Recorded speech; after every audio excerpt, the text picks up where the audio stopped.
yesterday, literally every human on the planet was like, you know what we should talk about? Fighting game commentary. And I was like, what?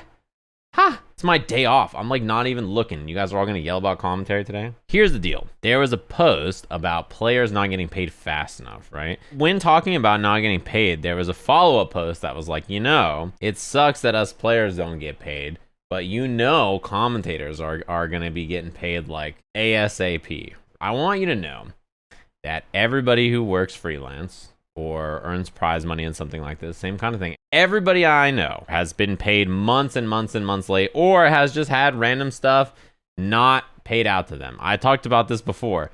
I worked with someone well over 2 years ago now who is a massive company. They're incredibly large, and they just never paid me. I filled out everything they asked me to, and then they messaged me back and was like, oh, it turns out you gotta do some other thing, and then we can pay you. And I was like, okay, cool, what do I gotta do? And then they finally emailed me back and were like, just contact me here, like call me. So I called them and they never answered. And then after trying to call them like 3 times a week for like 3 weeks, I was like, okay, I guess I don't need that money. No one's contacting me back. No one cares anymore. Most of the people I know at this company are not even there anymore. Like, I don't even know what to do. I also have waited like 9 months to get paid on a net 30 or a net 60. I don't remember which it was. Net 30s and net 60s, by the way, chat, mean after you fill out all your paperwork and it's filed and it's done, 30 days after the end of that is when you're supposed to get paid, or 60 if it's a net 60, or net 90 is 90 days, whatever it is, right? The idea that commentators get paid faster is so absurd to me, because I know so many commentators who want money from people, but they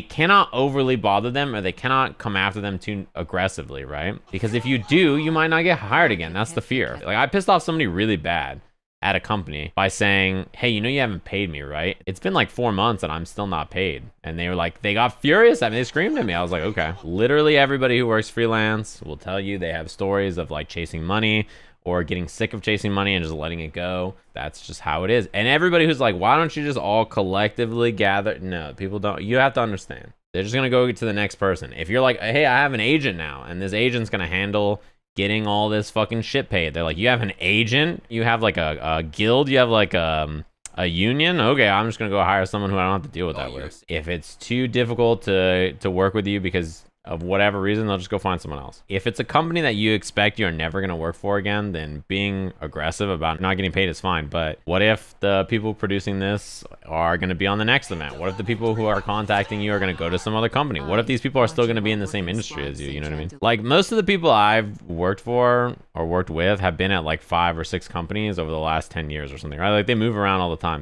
But anyway, this conversation led to another conversation I saw on my timeline, and it's just been kind of going on for a little while now, which is the idea about commentators versus players. Like, which is a better job? And like, the general consensus I saw is lots of players saying, you know, being a commentator seems like a way better gig than being a player. So I thought I would give you some perspective about this. I think I can give pretty comfortable perspective because, you know, I did commentary full time for events for years and years and years and years. I'm pretty confident that in the FGC, I don't think any other commentator, just on pure commentating, like commentary alone, right? Just commentary gigs, I don't think anybody was making more money than me. I would be very surprised. But instead, I'll just say, as one of the best paid fighting game commentators, right? I'm just in the top 3, maybe at worst. From this perspective, I can tell you very confidently that the players who were making the most money were making a lot more money than me. Just as a head-to-head. If you are at this level of a player and you're at this level of a commentator,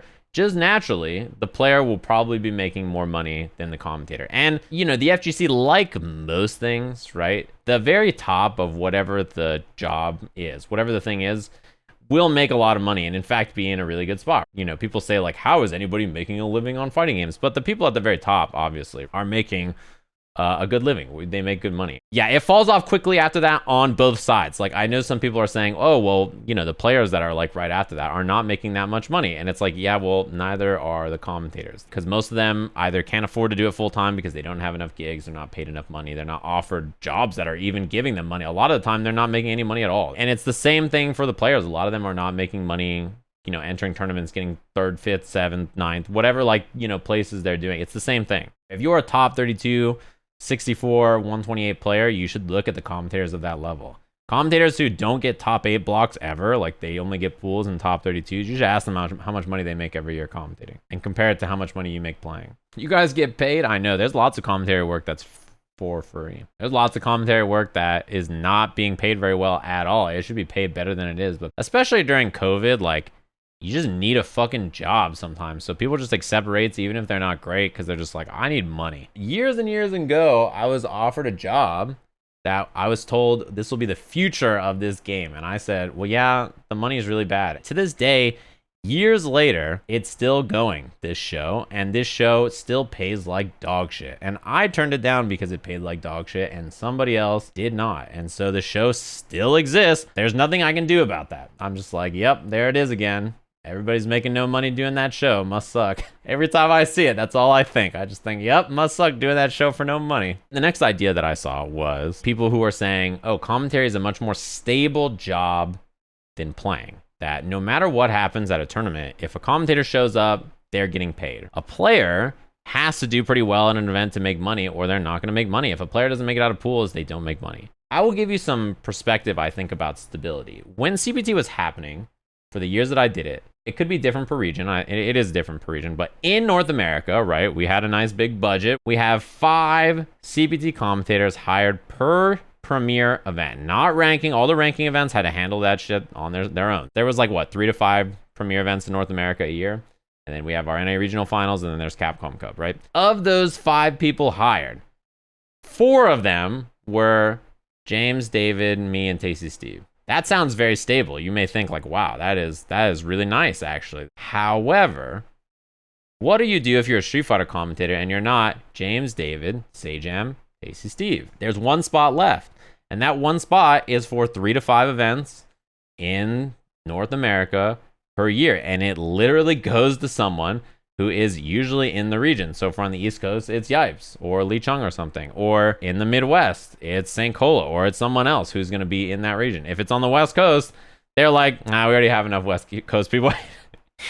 Give it to somebody else. And sometimes Tasty Steve was doing Tekken instead. So it was me, James, and David. And there was 2 spots open. So keep in mind, that's stability, right? For those 3 to 5 events a year.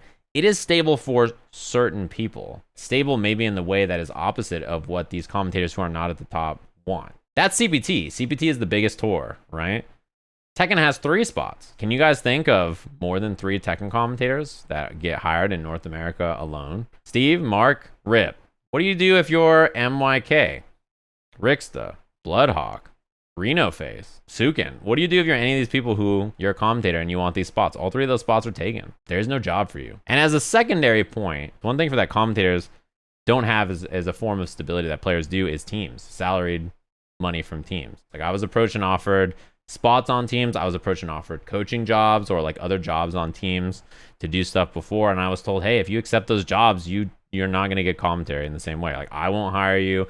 This person, I go ask somebody else, they're like, hey, we're not going to hire you anymore. We don't want you to have this, be on this team and wear this jersey and represent these people and go on the air. By being on a team, you associate yourself with all the sponsors, you associate yourself with all the activations they're doing, whatever you have to get involved with. And let's say they have HyperX and all of the FGC is on Astro, right? Doesn't make sense for you to lose all the work that would be related to Astro to join the team. It is also straight up a conflict of interest. Yeah, like essentially I was told like if I joined either team, I would not be allowed to do any top 8s for a game anymore, basically, in case that top 8 had a player because it's just a conflict of interest.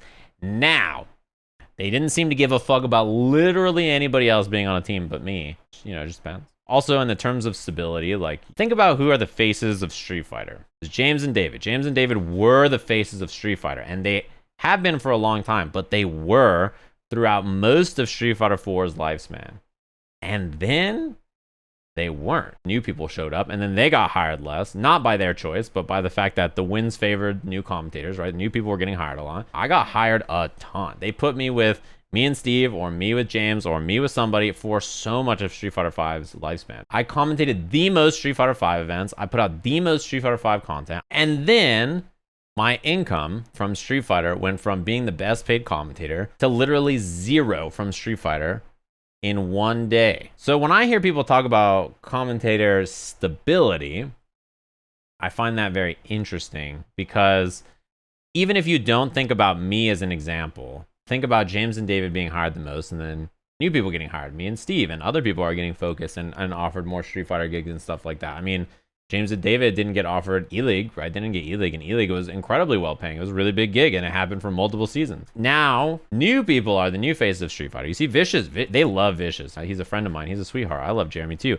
They love Sankola. Unlike a player, even if your own skill has not changed, like you're the best hire, if someone just doesn't like you, you don't get hired. Meanwhile, as a player, if you're the best player in the world and you just go to a tournament and you win, like there's nothing that can stop you in that sense. Now, there's like a question that is like, okay, a player could transfer over. I saw this a lot. A player could transfer over and do commentary, right? I agree that a player is very valuable jumping over and doing commentary sometimes. However, there's an important window to understand here. Your value is that of a pro player. You are not a good commentator, and I know that's going to make you a little sad. Most of you do not have the commentary fundamentals. If you're on the mic and you say, hey, okay, up next you have to thank Victrix, and then you have to throw to a break. Okay, go. And someone's talking in your ear while you're delivering a point about the Cammy Chun-Li matchup, and you're finishing that up, and then now you have to say, and thanks to our lovely sponsors, of course, at Victrix, who are, supporting this event. If you didn't know, you can get this arcade stick over here with the deal made up promo 69 for 69% off. And 420% off your next purchase over at this. And I hope everybody's been enjoying all of the action here at the Made Up Game Show on Sajam stream. Because of that, we're going to be taking a short break. We'll be back with Mena versus his fight stick, because it's fighting him to the death right after this. If you cannot do that, right? That's not in your capabilities. Most of the people, even with like a year and a half, 2 years of experience, cannot do the thing I described earlier very well. They still struggle to do the basic show flow, to go through the traffic of a show and direct and lead a show. So, your value lasts as long as you are a top player with great knowledge. And the more you do commentary instead, the more you're expected to be a commentator and not just a top player who's a guest on the show. The longer you're no longer a player, and the more your knowledge slips, the more you're going to be compared to actual commentators who have their own knowledge of the game and also know how to work and get jobs and network. And maybe they commentate 4 games at a high level, and they're familiar with the show flow of how things work. And the most important thing that players don't understand is that you are incredibly replaceable. You know how many of those players we could just get to come on and just do your job on the desk and give us a little insight? There is a lot of them. Yeah, the other thing about commentators is, like, when I'm hired to do an event, I expect to be commentating 8 to 10 hours a day for Friday and Saturday of an event, and then to do a finals on Sunday. If you want to do that, that's perfectly acceptable.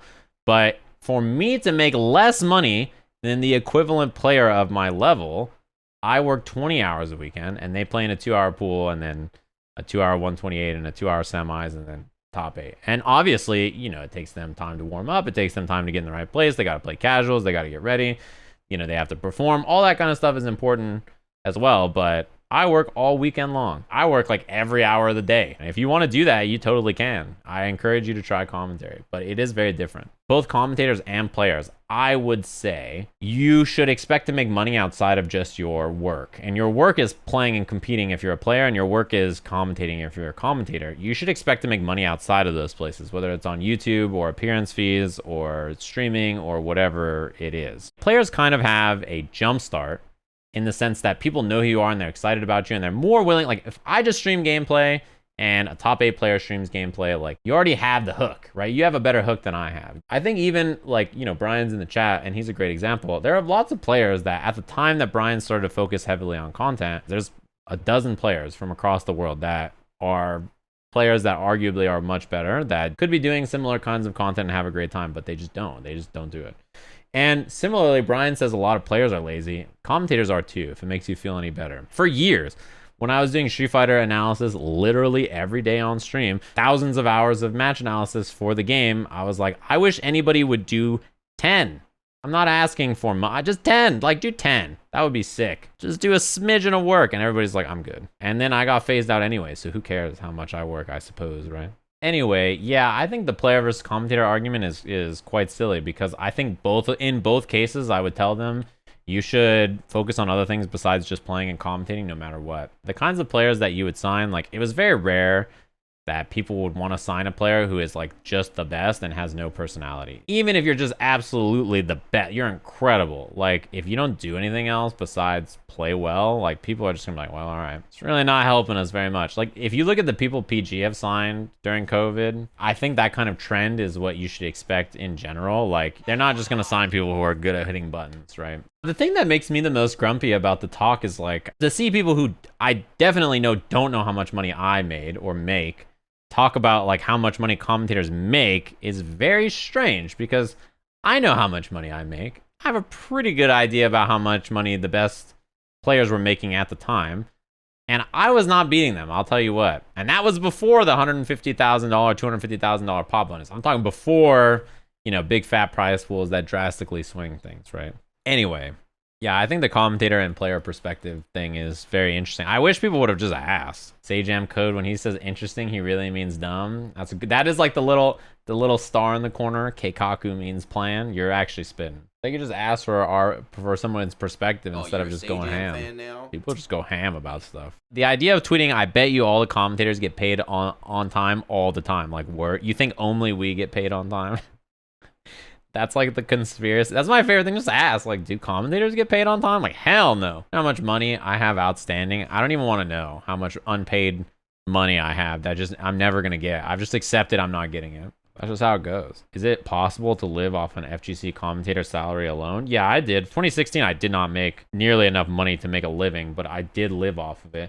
And then 2017 through 2019, I mean, I made money from content, but it was 5% or something probably of what my commentator money was. KI Cup in 2016, I did for free. And not only did I do KI Cup for free, which was like 2 or 3 days where I was commentating like 8 hours. You know, I was doing full work days every day. Not only that, I shot and edited and put together within Filament 30-second breakdowns of every single character in the game for free that were played during the broadcast. I slept on the floor of a hotel, if I remember right. I feel like I slept on the floor, but I don't remember 100%, to be honest with you. For clear confusion. Wouldn't be the first time. Would I do it again? I want a bottle of champagne, a first-class flight, my own hotel room, in a lavish hotel, a chauffeur, and lots of money. A White Claw and an Uber, take it or leave it.